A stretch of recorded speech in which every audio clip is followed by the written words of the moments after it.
Saya singkat saja. Satu hal barangkali pemahaman tentang the food safety ya. Barangkali teman-teman kurang begitu paham. Kita tahu bahwa di suhu ruangan dengan 5 sampai 60 derajat Celcius itu adalah suhu kritis. Jadi nggak heran makanan basi, tumbuh jamur, tumbuh bakteri dan sebagainya. Yang menarik, pedoman dari BGN sendiri udah ditulis sama dia nih.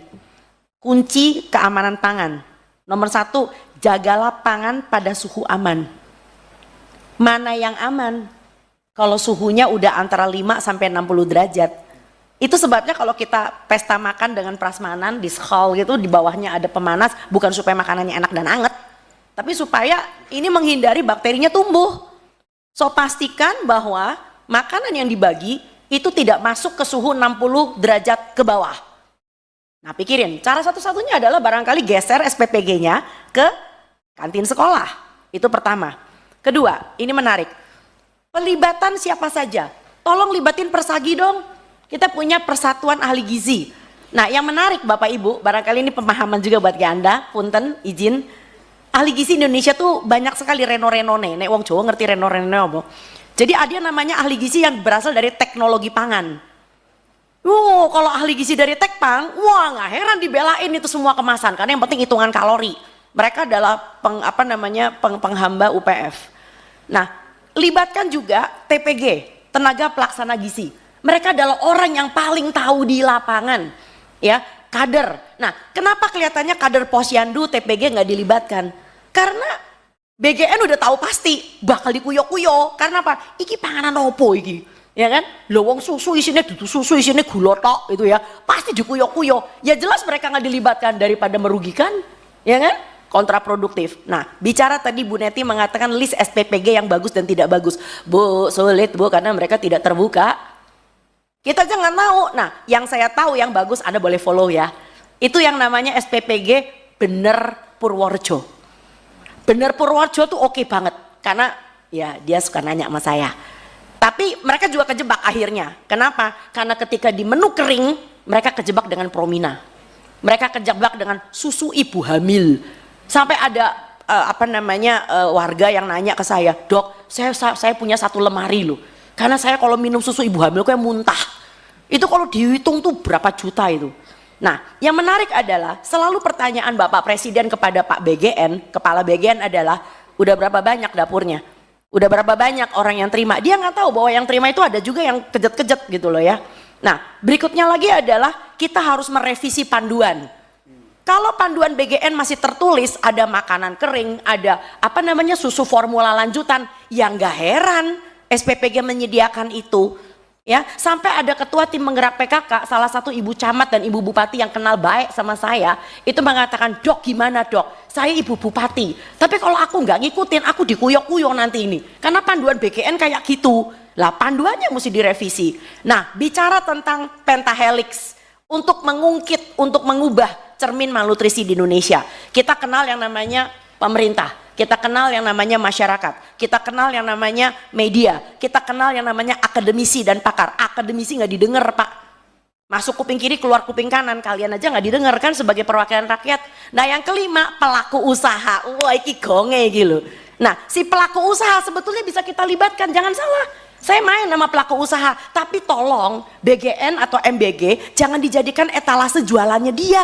Enak aja, mentang-mentang harga diskon, dikasih susu ibu hamil, susu formula lanjutan. Kalau dia mau terlibat, sediain itu dapur yang benar di kantin sekolah. Sediain itu mobil dengan berpemanas, sehingga anak-anak ketika menerima makanan itu masih 75 derajat Celcius. Tidak mendidih tapi masih bagus. Ya, coba Anda cek di belahan dunia sebelah mana, food tray itu disusun, diikat nganggo tali rafia gitu. Mesano itu kasih Indonesia itu loh. Ya, jadi Anda lihat bahkan di India aja mereka membagi langsung di dapur makanan basah, makanan yang keluar dari panci. Oke, and then ada satu lagi. Ada anak yang sebetulnya punya kebiasaan sarapan Bapak Ibu. Tapi gara-gara ada MBG dia jadi nggak sarapan. Karena apa? Takut dimarahin sama gurunya karena makannya nggak habis. So jangan melihat dari satu sisi anak yang tidak sarapan loh. Ada anak yang kebiasaannya bagus udah sarapan, malah jadi nggak jadi sarapan. Dan yang berikutnya lagi adalah pikirkan tenaga SPPG yang sudah direkrut.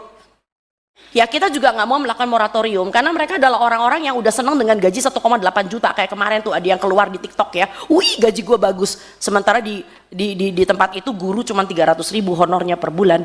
So saya tidak mau juga posyandu keseret karena sekarang udah kelihatan nih posyandu mulai keseret, saya udah bilang karena apa? Karena mereka sudah mulai membagi susu-susuan yang berasa-rasa, mulai membagi apa namanya biskuit-biskuit. Nah satu hal lagi adalah yang lebih penting, tolong bedakan rekomendasi dari kritik. Saya pengen pemerintah kita itu dengar ini rekomendasi karena kita semua sayang bangsa ini. Kita cinta bangsa Indonesia, apapun warna kulit kita, apapun bentuk mata kita. Kita adalah orang Indonesia. Tapi tolong, semua yang sifatnya ingin mendukung dengan suatu ide-ide tertentu, jangan dianggap sebagai kritik. Jadi berasanya kayak the super body yang selalu benar. Itu sebabnya kenapa mereka tidak melibatkan posyandu, tidak melibatkan TPG, tidak melibatkan dan sebagainya. Bicara tadi Mas yang mengatakan tentang UPF yang masih bisa diterima. Barangkali saus tomat masih bisa diterima kali ya. Kecap masih bisa diterima kali ya. Ya, tapi bukan yang namanya saus tiram masih bisa lah dikit-dikit lah ya. Itu kan UPF juga. Tetapi tolong jangan biskuit, jangan roti kemasan. Dan tadi menarik bahwa salah seorang yang mengatakan bahwa Indonesia itu kekurangan makan sayur dan buah. Bapak Ibu, dari Survei Kesehatan Republik Indonesia 2024, Anda tahu jumlah orang Indonesia berapa persen yang kurang makan sayur dan buah? Saya sebutin angkanya biar kejet-kejet. 96,5%. Ini adalah tanah air yang kaya. Varian sayur dan buah terbanyak di seluruh daerah tropis ada di negeri ini. Tapi Anda bikin anak-anak Anda makan bakmi, anak-anak Anda makan spaghetti, requestnya adalah burger. This does not make sense at all. Terakhir, intoleransi beda dengan alergi. Jadi kalau nanti misalnya Anda memanggil BGN dan BGN dengan gagahnya mengatakan nggak ada tuh yang muntah, lah iya. Intoleransi beda dengan alergi. Alergi saat diberi langsung muntah, langsung diare, langsung mencret, langsung berak-berak. Tapi intoleransi itu ibaratnya seperti Anda punya mertua 3 bulan di rumah. Kalau dia baru datang 3 hari nggak apa-apa, it's okay. Tapi begitu mertua ini mulai 3 bulan, jadi yang disebut dengan exposure, paparannya harus sering. Tiap hari minum susu, lah jeder. Setelah sebulan 2 minggu, mulai kembung, mencret. Itu intoleransi. Jadi intoleransi beda dengan alergi.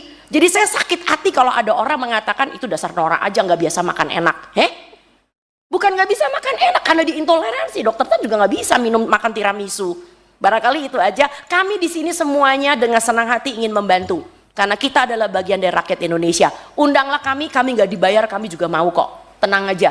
So silahkan Bapak Ibu yang terhormat, ini adalah suatu ajuan dari kami dan barangkali sedikit mau ditambahkan oleh Mbak Olive. Monggo. Silakan. Download Tribun X sekarang. Menghadirkan lokal menjadi Indonesia.